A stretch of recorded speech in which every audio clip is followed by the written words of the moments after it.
Fala pessoal! Vamos continuar então nosso estudo de reformas protestantes. Bora que bora, né? Após a reforma luterana, outras reformas religiosas vão ocorrer, tá?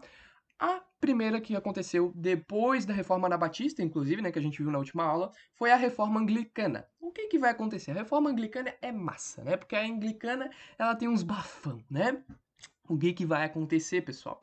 Em 1534 vai acontecer essa reforma, mas antes de entender, né, o que foi a reforma, a gente precisa entender o contexto. A gente tem um carinha chamado Henrique VIII da dinastia Tudor. Olha, se lembra que a gente falou lá depois da Guerra das Rosas que foram os Tudors que assumiram a Inglaterra? Opa, que maravilha, tudo se conecta na história, exatamente, né? Nesse período do século XVI ainda são os Tudors que comandam a Inglaterra e o rei Henrique VIII é o cara da vez, né? Ele comanda a Inglaterra e ele tem um problema. Ele tem um problemão, pessoal. O problema dele é a sua esposa que não gera filhos para ele. Nossa senhora, né? Então a Catarina de Aragão, da Espanha, ela não lhe deu filhos. E isso, né? Eles condenavam a mulher por ela ser estéril, coitada, né? Meu Deus, é um machismo que eu nunca vi na minha vida.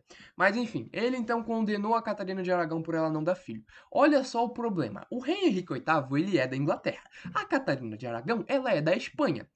Olha o problema que tá rolando aí. Quem tá ligado nas genealogias, nessas crises sucessórias, já sabe o problema que pode dar não ter filhos e ainda se casar com uma pessoa de um reino vizinho, né? De um reino próximo, né? De um outro reino. O que que vai acontecer? O que pode muito bem acontecer é não ter filhos, né? O Henrique VIII, e algum parente da Catarina de Aragão querer dominar a Inglaterra, né? Dizer que ele tem o direito ao trono por ser parente mais próximo. E aí a burguesia e os nobres da Inglaterra, eles vão ficar com muito medo, né? Imagina se a Espanha decide dominar a Inglaterra e agora a Espanha vai ter dois territórios fortíssimos, a Espanha vai ser um reino muito poderoso, né? E nós ingleses não podemos permitir que isso aconteça, certo? Então, o que que vai acontecer? A nobreza e a burguesia vão pressionar o Henrique VIII, dizendo, cara, velho, casa aí com outra, sei lá, arranja uma outra mulher aí pra ti, mas gera um filho pra não dar merda, pra gente não ter que aturar, né, blá blá blá, espanhol, né, por sei lá quantos anos. E aí o Henrique VIII, ele vai tentar um divórcio, tá? E ele vai propor um novo casamento com outra pessoa, né?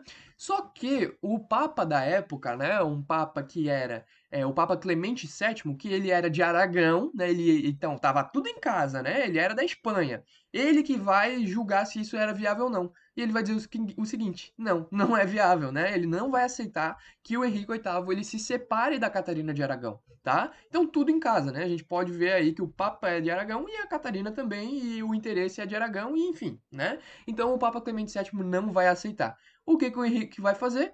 Mano, vai se ferrar, velho. Então eu não sou mais tua marionete. Não sou teus nego, não. E aí ele vai falar o seguinte: ele vai romper com a Igreja Católica Apostólica Romana. E ele vai fundar a sua própria igreja. Ainda é cristianismo? Sim. Só que a gente tem uma diferença de igreja, beleza?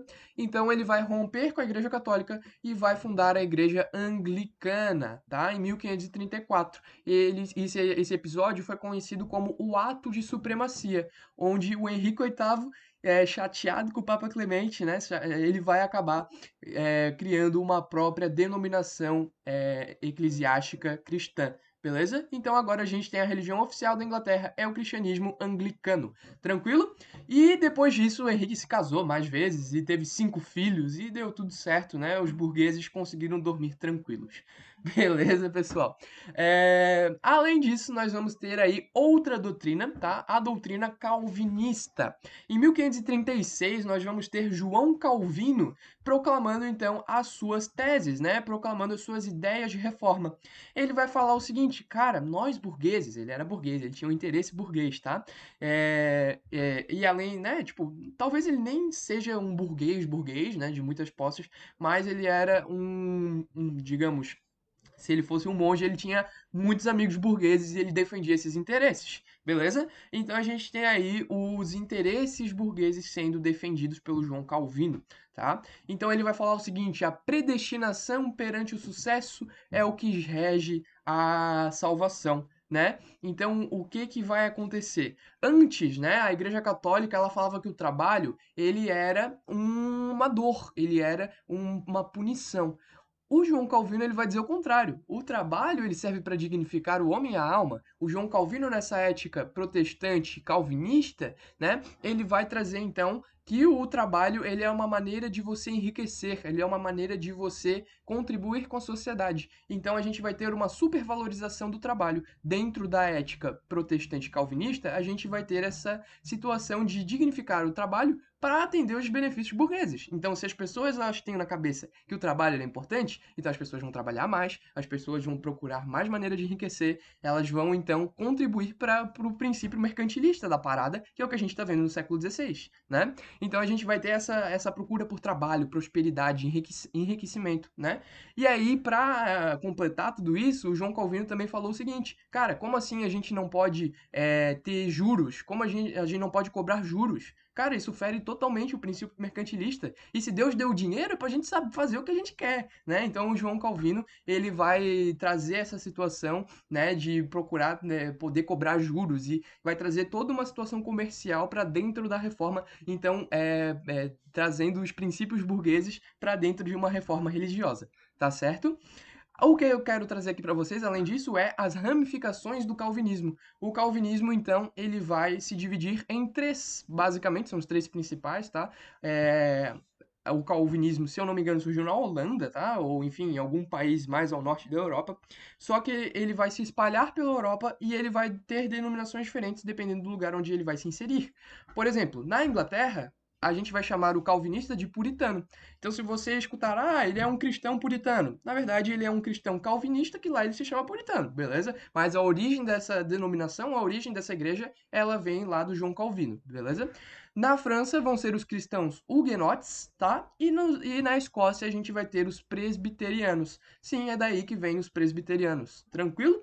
E agora, para fechar esse assunto de uma vez, vamos estudar Contra-Reforma. A Contra-Reforma, ela é bem básica de entender, tá, gente? A Contra-Reforma, ela foi um movimento dentro da Igreja Católica, né, que procurou contradizer tudo que os reformistas estavam dizendo. Então a gente vai ter uma reação aos reformistas, aos protestantes. Então vai ser o seguinte, eles vão proclamar um concílio de Trento, né? O concílio de Trento foi uma reunião que aconteceu durante muito tempo, né? De 1545 a 1563, eles vão se reunir em Trento para discutir o que a Igreja Católica ia fazer. E o que eles definiram? Eles definiram que eles iam reafirmar os dogmas, eles não iam mudar nada. Protestante só quer fazer alvoroço, mas eles estão errados, eles são pecadores, eles precisam ser excomungados e queimados. Nós é que estamos falando da verdade divina, os nossos preceitos católicos é que são os verdadeiros. Então, a Igreja Católica ela vai reafirmar os seus dogmas, né? Ela vai trazer um monte de medidas, né? Como por exemplo, a gente vai ter aí um livro que vai ser escrito para proibir outros livros, né? E o nome desse livro é Index Librum Prohibitorium, né? Tem até hoje, se tu procurar, né? Eu trouxe aqui, ó, uma cópia da capa do livro Index Librum Prohibitorium, que proibia diversos livros, inclusive o livro do Lutero e o livro do João Calvino, né? Vão proibir livros, né? Como, por exemplo, do Maquiavel, né? Enfim, vão proibir livros a rodo, tranquilo? E aí, o que vai acontecer? Eles vão reforçar o tribunal da Inquisição, ou seja, mais pessoas vão ser queimadas, mais barbárie vai acontecer na Europa. Eles vão trazer a Companhia de Jesus, que vai servir para levar e propagar a fé cristã ao redor do mundo, beleza? Então, missionários, né?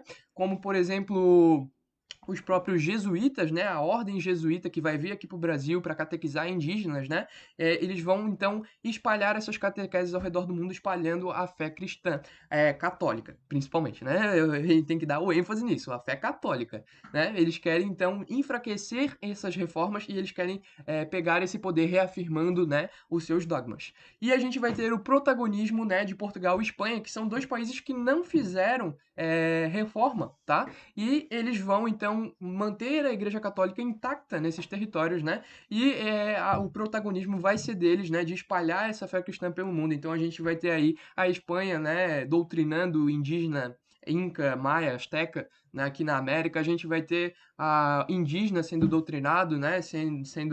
Eu não gosto muito dessa palavra, mas enfim. A gente vai ter indígena sendo, né?